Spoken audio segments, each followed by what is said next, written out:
cash is king, tapi kalau dia nggak ada cash flow, ujung-ujungnya cashnya habis juga. Jadi perlu ada cash flow untuk ngebantu cash itu ngasih keuntungan ke investor. Dan memang aku ngelihat dari cash flow-nya juga. Jadi aku lebih ngutamain cash flow daripada kalau yang teman-teman selama ini sering dengar laba bersih. Buat gue cash flow itu lebih penting daripada laba bersih. Karena cash flow itu bicara soal bensin yang actually masuk ke kantong perusahaan.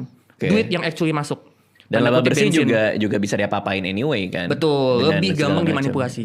Gitu. Kadang laba bersih juga bisa karena keuntungan investasi misalnya gitu kan. Tapi kalau cash flow kan real money yang masuk ke perusahaan. Nah, dari real money itu bisa dipakai juga buat antara ekspansi atau bagi dividen atau buyback atau bisa juga akuisisi perusahaan lain. Ujung-ujungnya nguntungin si investor. Jadi dua prinsip itu bang, cash is king and cash flow is queen. Gitu. Apakah dengan ada dua prinsip itu secara otomatis berarti dividen per share-nya setiap tahun juga akan bertambah? Logikanya gitu dong sebenarnya kan? Logikanya begitu. Kalau lo udah punya dua pegangan itu kan? Betul, tapi memang ada beberapa faktor lain bang. Kadang-kadang ada aja emiten yang dia nimbun cash itu juga ada.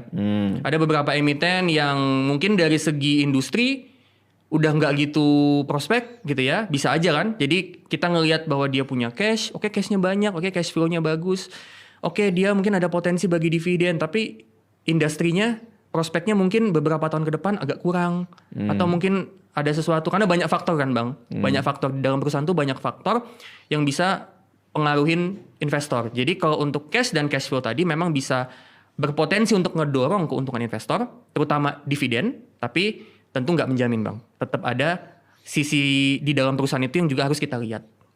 Artinya apakah lo ngecekin juga dividen payout ratio-nya berapa? Ada batas minimal maksimal kah? Untuk batas minimal maksimal sebenarnya nggak ada batas bang. Tapi